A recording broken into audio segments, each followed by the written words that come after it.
प्रिय मित्रों, मैं डॉक्टर एस के वर्मा अपने YouTube चैनल के नवीनतम 230वें वीडियो तथा वियतनाम श्रृंखला के छठे अंक में आपका स्वागत करता हूं। इस अंक में मैं आपको वियतनाम के पूर्वी भाग में समुद्र तट के पास स्थित हालोंग नगर में ले चलूँगा।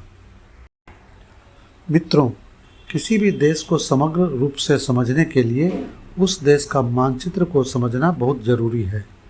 यह वियतनाम का मानचित्र है। वियतनाम उत्तर से दक्षिण तक एक लंबा क्षेत्र है। इसके उत्तर में चीन है, पूर्व तथा दक्षिण में दक्षिण चीन सागर अर्थात साउथ चाइना सी है। इसके पश्चिम में लाओस तथा कंबोडिया नामक राष्ट्र हैं। हालोंग नगर वियतनाम के ऊपर के पूर्वी भाग में साउथ चाइना समुद्र तट पर स्थित है।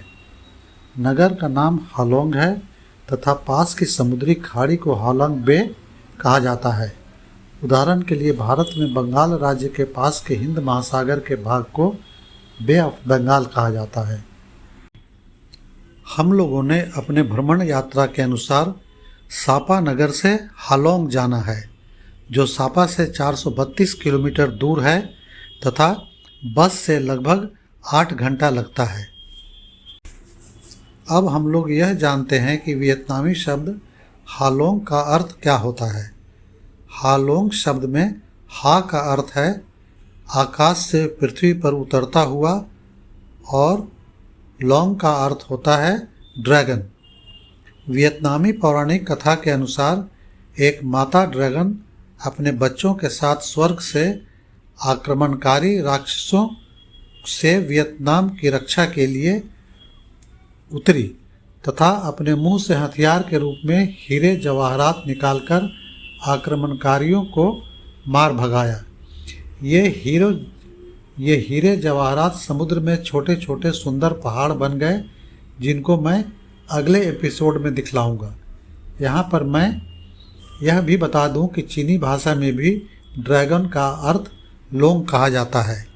इस प्रकार हालोंग का अर्थ हुआ उतरता हुआ ड्रैगन या डिसेंडिंग ड्रैगन।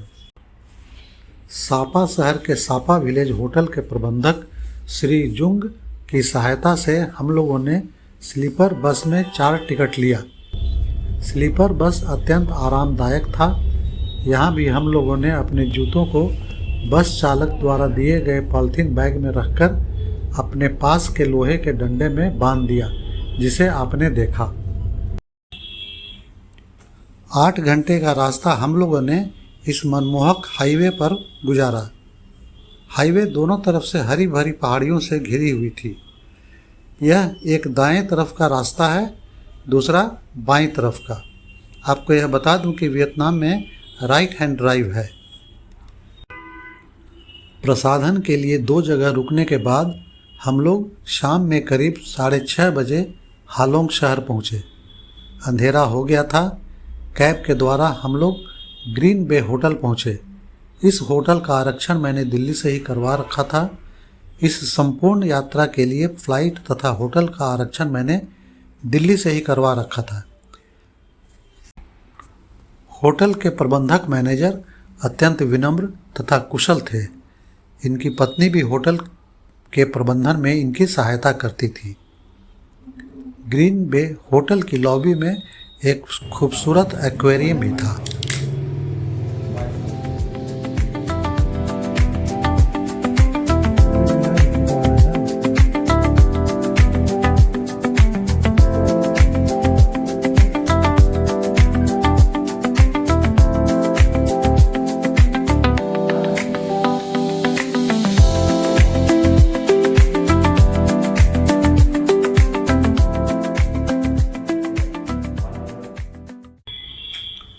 यह होटल जिस स्थान पर था वहाँ अनेक होटल थे। सड़कें अच्छी, चौड़ी, साफ सुथरी थी। सड़क के दोनों तरफ खजूर के पेड़ लगे हुए थे। इस स्थान को होटलों का मोहल्ला भी कहा जा सकता था। पर्यटन यहाँ का एक प्रमुख उद्योग है। मित्रों, इस अंक को मैं यहीं समाप्त करता हूँ। लेकिन आप मेरे साथ बने रहिए, मुझे फॉलो करते रहिए।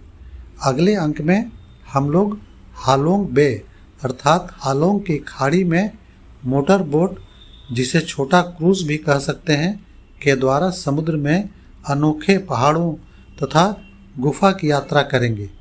तब तक के लिए क्षणिक विराम। मेरे वीडियो को पूरा देखने, सब्सक्राइब, लाइक, शेयर तथा अच्छे अच्छे कमेंट्स करने के लिए आपका बहुत बहुत धन्यवाद।